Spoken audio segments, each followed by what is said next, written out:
시청자 여러분 안녕하십니까? VOA 뉴스투데이 시작합니다. 조 바이든 대통령이 한국과 일본 순방길에 나선 가운데 제이크 설리번 백악관 국가안보보좌관은 북한이 이 기간에 핵실험 등 추가 도발에 나설 가능성을 거듭 경고하면서 단호한 대응 방침을 재확인했습니다. 또 이번 순방의 목적은 동맹국의 방어와 억지력을 지원하기 위한 것이라며 북한이 태도를 바꾸지 않는 한 동맹과 공조를 강화하며 압박을 유지할 것이라고 밝혔습니다. 첫 소식 박형주 기자가 보도합니다.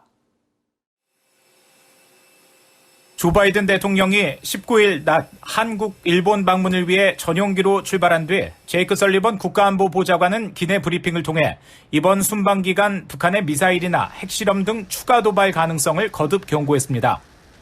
그러면서 우리는 한국, 일본은 물론 중국과 소통하면서 만일의 사태에 대비하고 있다고 밝히고 북한이 도발할 경우 단호한 대응 방침을 확인했습니다. We have communicated with not just our allies, but with China, that this would cause the United States only to increase our fortitude in terms of defending our allies and cause adjustments to the way that our military is postured in the region. 설리번 보좌관은 이어 북한이 도발한다면 한국과 일본에 대한 미국의 억지와 방어 공약을 재확인하고 미국과 한국, 미국과 일본은 물론 미한일 3자 협력을 더욱 강화하는 계기가 될 뿐이라고 경고했습니다.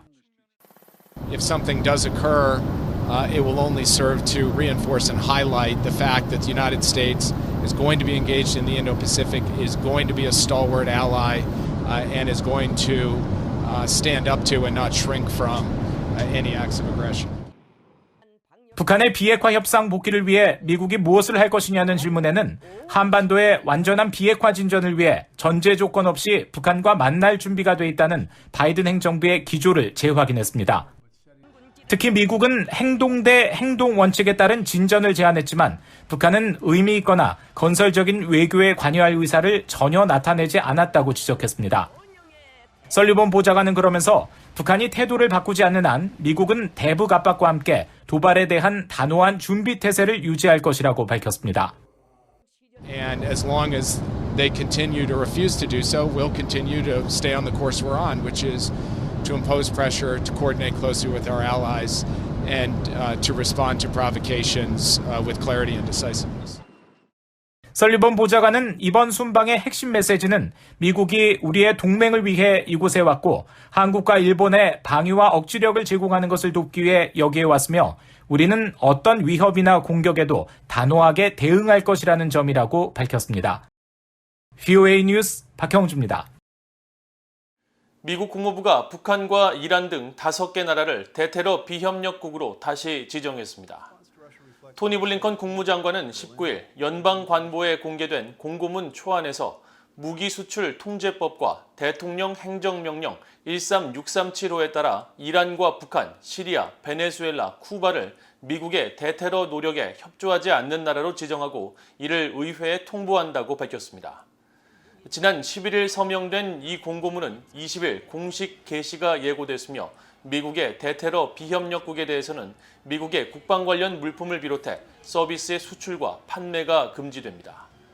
국무부는 1997년부터 미국의 대테러 노력에 협조하지 않는 나라들을 연방관보에 게재하기 시작했으며 북한은 첫 해부터 26년 연속 이 명단에 이름을 올렸습니다. 프랑스 정부가 대북 제재 이행과 관련해 유럽연합 내 주도적인 역할을 하고 있다는 평가를 받았습니다.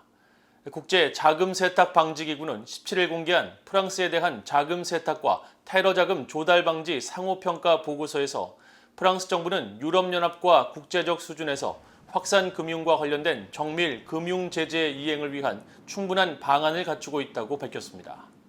국제 자금 세탁 방지 기구는 또 프랑스 당국은 명단 공개와 규제 기관의 실사에 더해 세무 정보를 확인하는 방식으로 유럽연합 회원국에 상주하는 북한 외교관들의 명단을 대조했다면서 이는 프랑스의 이들 이름으로 개설된 계좌가 없도록 확실히 하기 위해서였다고 설명했습니다.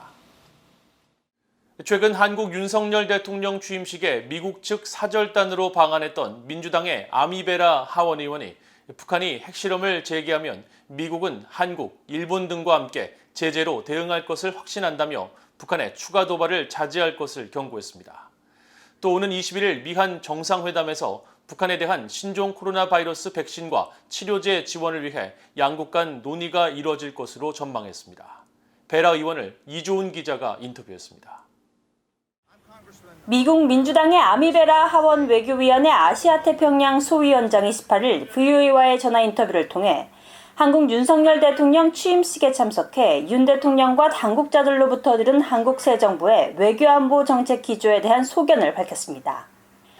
특히 북한 문제에 대해선 미한 정상회담 전후 핵이나 탄도미사일 실험 가능성과 관련해 북한의 도발적인 행동 자제를 촉구하면서 북한이 핵실험을 한다면 미국은 강력한 추가 제재로 대응할 것을 확신한다고 밝혔습니다.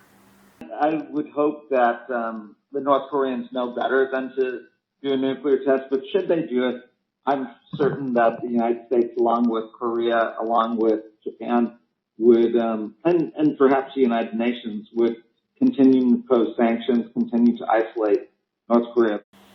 베라 의원은 이어 한국이 미국과 동맹 강화는 물론 세계 무대에서 더 큰 역할을 해야 한다는 한국 윤석열 대통령의 대외 정책 기조에 대해선 미국이 환영할 일이라고 밝혔습니다.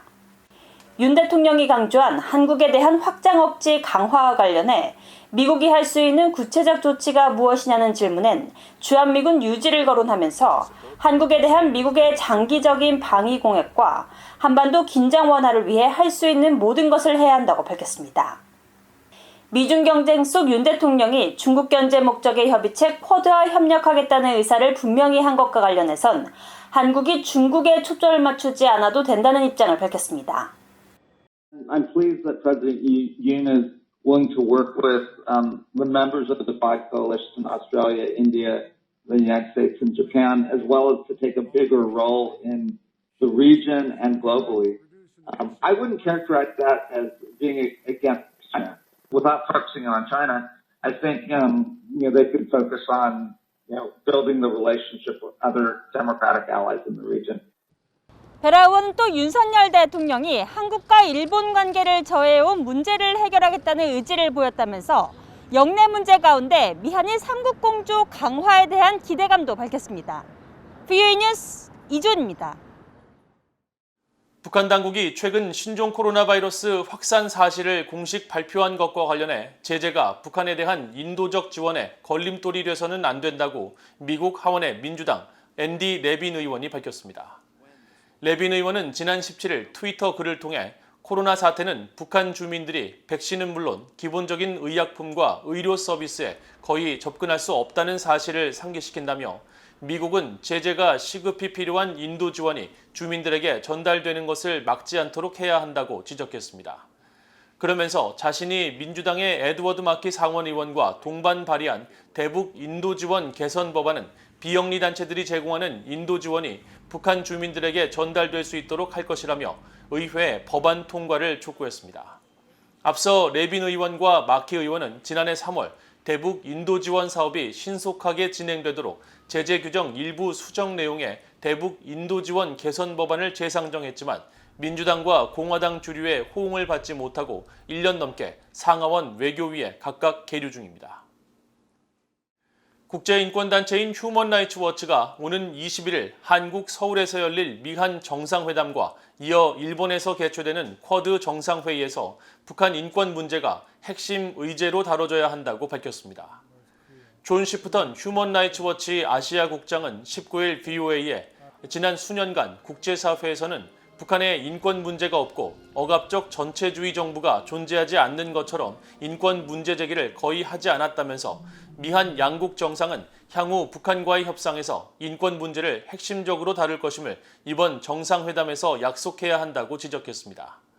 또 인권은 어떤 행정부에도 똑같이 요구되며 북한과의 상호작용이나 외교에서도 가장 우선시돼야 한다면서 한국 정부는 북한 주민의 인권 보호와 인권 문제 압박에 최선을 다해야 하며 북한 인권 문제가 존재하지 않는다고 가정하거나 무시해서는 안 된다고 밝혔습니다. 시프턴 국장은 또 미한 정상회담에서 북한 핵과 미사일 문제와는 별개로 북한에서 급속히 확산되고 있는 코로나 사태 해결을 위한 지원을 약속해야 한다면서도 중요한 것은 북한의 수용 여부이며 특히 지원 물자가 군부나 엘리트가 아닌 주민들에게 공평하게 배분될 것인지에 대한 감시가 이루어져야 한다고 말했습니다. 이상으로 BOA 뉴스투데이를 모두 마칩니다. 시청해주신 여러분 고맙습니다.